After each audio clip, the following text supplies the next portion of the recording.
Sir, യുവാക്കൾക്കിടയിൽ വ്യക്തമായ സ്വാധീനം ചെലുത്താൻ കോക്രോച്ച് പാർട്ടിക്ക് സാധിച്ചിട്ടുണ്ട്. അതിന്റെ ഏറ്റവും വലിയ തെളിവാണ് പ്രതിഷേധത്തിനെത്തിയ ആളുകൾ, അല്ലെങ്കിൽ അത്തരത്തിൽ കോക്രോച്ച് പാർട്ടിക്ക് വളരെ വിജയകരമായി പ്രതിഷേധം നടത്താൻ ഇന്ത്യയിൽ സാധിക്കുന്നു എന്നുള്ളത്.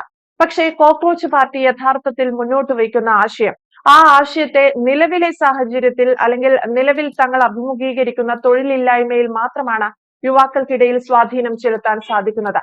കോക്രോച്ച് പാർട്ടിക്ക് ഭാവിയിലും ഇത്തരത്തിൽ ഇവർ മുന്നോട്ട് വയ്ക്കുന്ന ആശയങ്ങളെ യുവാക്കൾക്കിടയിൽ വ്യാപിപ്പിക്കാൻ സാധിക്കുമെന്ന് തോന്നുന്നുണ്ടോ? കോക്രോച്ച് പാർട്ടി നടത്തുന്ന പ്രതിഷേധങ്ങളെ എങ്ങനെ വിലയിരുത്താം?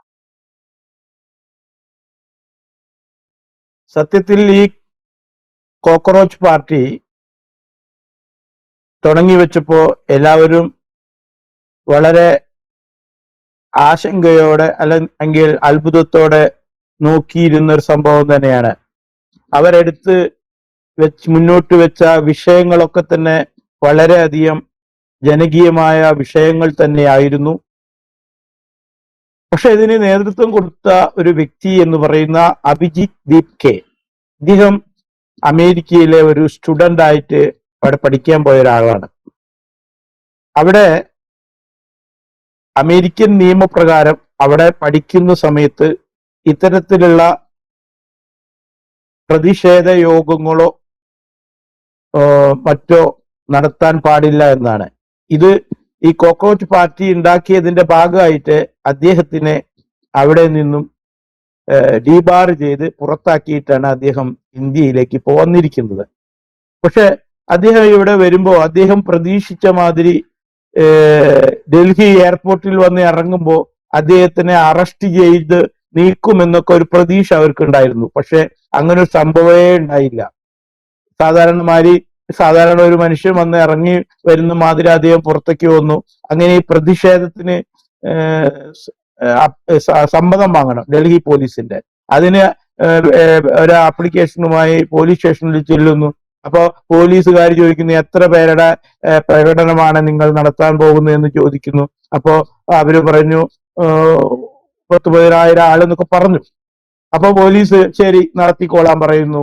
പക്ഷെ 1000 ആള് തികച്ചുണ്ടായോ എന്ന് സംശയമാണ്. അപ്പൊ ആ പ്രകടനം അവിടെ നടന്നു. അപ്പൊ ഇവര് വിചാരിച്ച തരത്തിലുള്ള ഒരു ലഹളയോ ഒന്നും തന്നെ ഉണ്ടായില്ല. ഇവരെ സപ്പോർട്ട് ചെയ്യുമെന്ന് പറഞ്ഞിരുന്ന CPM കോൺഗ്രസ് ഒന്നും ആ പരിസരത്ത് കൂടെ വരികയും ചെയ്തില്ല. അങ്ങനെ വന്നപ്പോ ആ കൊടുങ്കാറ്റ് പോലെ വന്ന ആ സംഭവം സാധാരണ ഒരു ഇളങ്കാറ്റായി മാറി എന്നുള്ളതാണ് അവസ്ഥ.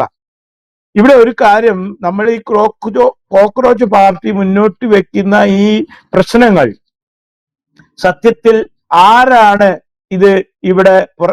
ഇതിനുള്ള പ്രതിഷേധവും അല്ലെങ്കിൽ അതിനു വേണ്ട സമ്മർദ്ദമൊക്കെ ഉണ്ടാക്കേണ്ടത്? ഇവിടുത്തെ പ്രതിപക്ഷ പാർട്ടികളാണ്. കോക്രോച്ച് പാർട്ടി ഒരിക്കലും ഒരു പ്രതിപക്ഷ പാർട്ടി ഒന്നും അല്ലല്ലോ. അപ്പോ ഈ കോക്രോച്ച് പാർട്ടി എടുത്ത് വിട്ടിരിക്കുന്ന ഈ വിഷയങ്ങൾ എടുത്ത് കളിക്കേണ്ടത് സത്യത്തിൽ ഇവിടുത്തെ പ്രതിപക്ഷ പാർട്ടികളാണ്. സത്യത്തിൽ ഇന്ത്യയിൽ ഒരു പ്രതിപക്ഷമുണ്ടോ എന്നുള്ളത് തന്നെ സംശയമാണ്. ആരാണ് പ്രതിപക്ഷ നേതാവൊക്കെ ഉണ്ട് പേരിന്, പക്ഷെ ആ പ്രതിപക്ഷ നേതാവിന്റെ ജോലി ചെയ്യുന്നുണ്ടോ എന്ന് സംശയമാണ്. ഇപ്പോ ഈ കോക്രോച്ച് പാർട്ടി പ്രകടനം നടത്തിയതിന്റെ ഭാഗമായിട്ട് ഇന്നലെ, അതായത് അത് കഴിഞ്ഞിട്ട് ഇന്നലെയാണ് ഇന്ത്യ മുന്നണി എന്ന് പറയുന്ന ആ മുന്നണി പെട്ടെന്ന് ഡൽഹിയിൽ ഒരു യോഗം കൂടുന്നു. ഈ കോക്രോച്ച് പാർട്ടി പറഞ്ഞ പോയിന്റുകളൊക്കെ ഇപ്പൊ അവരായിട്ട് ഏറ്റെടുത്തുകൊണ്ട് ഒരു മീറ്റിംഗ് ഒക്കെ കൂടിയിട്ട് ഒരു പ്രതിഷേധമൊക്കെ നടത്തിയതായിട്ട് നമ്മൾ കണ്ടു. അപ്പൊ ഈ പ്രതിപക്ഷ പാർട്ടികളെ ഇപ്പോൾ മനസ്സ് തുറപ്പിക്കാൻ കാരണക്കാരൻ ഈ കോക്രോച്ച് പാർട്ടിയല്ലേ?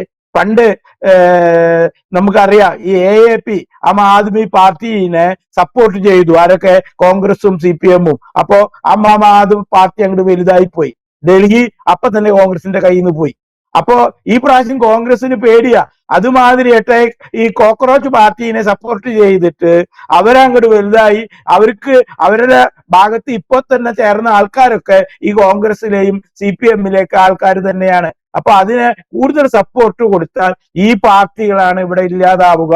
പക്ഷെ എന്നാലും ഈ കോക്രോച്ച് പാർട്ടി വളരെ ജനകീയമായ വിഷയങ്ങൾ എടുത്ത് ഇപ്പൊ കളിച്ചു. അതായത് നീറ്റ് പരീക്ഷയിലെ പ്രശ്നം, NCERT എക്സാമിലെ പ്രശ്നം, ഇതൊക്കെ അവര് വളരെ വ്യക്തമായിട്ട് പറഞ്ഞുകൊണ്ട് കേന്ദ്ര വിദ്യാഭ്യാസ മന്ത്രി രാജിവെക്കണം എന്നൊക്കെ ആദ്യമായിട്ട് ഒരു പൊതുവേദിയിൽ വന്ന് പറഞ്ഞത് കോക്രോച്ച് പാർട്ടിയാണ്. സത്യത്തിൽ ഇത് പറയേണ്ടത് ആരാണ്? ഇവിടുത്തെ പ്രതിപക്ഷ പാർട്ടികളല്ലേ. അവരെവിടെ പോയി? അവരെ എന്താ അമ്പോഴങ്ങി വിഴിഞ്ഞിരിക്കുകയായിരുന്നു. ഇപ്പോ ഈ കോക്രോച്ച് പാർട്ടി പ്രതിഷേധം കാണിച്ചപ്പോ അവർ ഇന്ത്യ മുന്നണി വിളിച്ചുകൂട്ടി ഇന്നലെ ഇതൊക്കെ പറയുന്നത് കണ്ടു. അതില് വേറെ തമാശ ഉണ്ട്. ഇന്നലത്തെ മീറ്റിംഗ് ഇന്ത്യ മുന്നണിയിൽ അതിലെ ഏറ്റവും പ്രധാനപ്പെട്ട ഒരു ഘടക കക്ഷി ഇന്നലെ ആ മീറ്റിങ്ങിന് വന്നിട്ടില്ല. ഈ ഇന്ത്യ മുന്നണിയുടെ, അതായത് ഇന്ത്യയിൽ പ്രതിപക്ഷങ്ങൾക്ക് MP-മാരുടെ എണ്ണത്തിൽ വലിയൊരു ശക്തിയായി നിൽക്കുന്നത് എന്തൊക്കെ പറഞ്ഞാലും തമിഴ്നാട്ടിലെ DMK-യുടെ MP-മാരുടെ എണ്ണമാണ്. പശ്ചിമ ബംഗാൾ ഇപ്പൊ പോയി. ഇനി മമതയ്ക്ക് വലിയ ഇതൊന്നുമില്ല, പ്രതിപക്ഷത്ത് ശക്തിയില്ല. ആ പശ്ചിമ ബംഗാൾ ഇനി മമത സ്വപ്നം കാണുമെന്ന് ഞാൻ വിചാരിക്കുന്നില്ല. അപ്പൊ ആകെ ഈ തമിഴ്നാട്ടിലെ DMK-യുടെ മുന്നണിയുടെ ഒപ്പം നിന്ന് മത്സരിച്ച കോൺഗ്രസും CPM-ഉം മുസ്ലിം ലീഗും CPI-യും ഒക്കെ അവിടെ ഇലക്ഷൻ കഴിഞ്ഞപ്പോ എന്താ ഉണ്ടായത്? ആ DMK-നെ ചവിട്ടി ഓടിച്ചിട്ട് അവരുടെ അപ്പുറത്തുള്ള കക്ഷിയുടെ ഒപ്പം ചേർന്ന് മന്ത്രിസഭയിൽ ചേർന്ന്, അപ്പൊ ഇവരൊക്കെ അധികാരം കിട്ടുന്ന സാഹചര്യം ഉണ്ടായ അവിടേക്ക് ചാടിപ്പോവും. ഇവർക്കൊരു പ്രതിപക്ഷവും ഇല്ല, ഒന്നുമില്ല. കസേര വേണം, അധികാരം വേണം. അല്ലാതെ ജനങ്ങൾക്ക് വേണ്ട കാര്യങ്ങൾ ചെയ്യുക, ജനങ്ങൾക്ക് വേണ്ട കാര്യങ്ങൾ പറയുക, അതിൽ പ്രതിഷേധിക്കുക, ഇതൊന്നും ഇവർക്ക് അറിയില്ല. ഇപ്പൊ കോക്രോച്ച് പാർട്ടി വന്ന് ഇങ്ങനെ ഒരു പ്രതിഷേധം നടത്തിയത് കാരണം അവർക്ക് ഗതികേടുകൊണ്ട് മീറ്റിംഗ് കൂടിയിട്ട് ഈ പ്രതിഷേധം കാണിക്കേണ്ടി വന്നു. അല്ലെങ്കിൽ എന്ത് പ്രതിഷേധമാണ് ഇവർ കാണിക്കുന്നത്? ഒന്നും കാണിക്കുന്നില്ല. ഒരു പ്രതിപക്ഷത്തിന്റെ ചുമതല പോലും, ജോലി പോലും ചെയ്യുന്നില്ല. ഇവർ ആകെ കാണിക്കുന്ന പ്രതിഷേധം, അതായത് ഇവര് ജയിച്ച വോട്ടർ മെഷീനൊക്കെ നല്ലതും ഇവര് തോറ്റ വോട്ടിംഗ് മെഷീനിൽ കള്ളത്തരം എന്ന് പറയാൻ മാത്രമേ ഇവർക്ക് അറിയുള്ളൂ. അല്ലെങ്കിൽ ഇവര് ജയിച്ച SIR പ്രശ്നമല്ല, CAA പ്രശ്നമല്ല, ഒന്നും പ്രശ്നമല്ല. പക്ഷെ തോറ്റുപോയാൽ ഇതൊക്കെ പ്രശ്നമാണ്.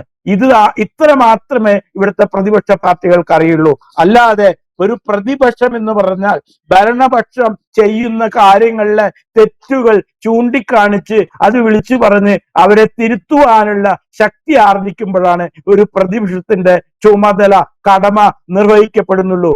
അല്ലാതെ ഇവിടെ ഇരുന്ന് കൂക്കി വിളിച്ച് പാട്ടുപാടി പാർലമെന്റിൽ ലഹളുണ്ടാക്കലല്ല ഒരു പ്രതിപക്ഷ കർമ്മം. അത് പ്രതിപക്ഷ പാർട്ടികൾ മനസ്സിലാക്കുക.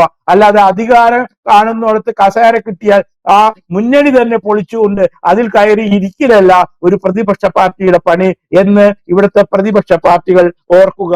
എന്തു തന്നെയായാലും ഈ കോക്രോച്ച് പാർട്ടി അത് ഇനി ഭാവി എന്തെന്നോ ആയിക്കോട്ടെ, അവര് വേണ്ടി വന്നു ഇവിടുത്തെ പ്രതിപക്ഷ പാർട്ടികളുടെ കണ്ണു തുറപ്പിക്കാൻ എന്നതാണ് സത്യമായ അവസ്ഥ.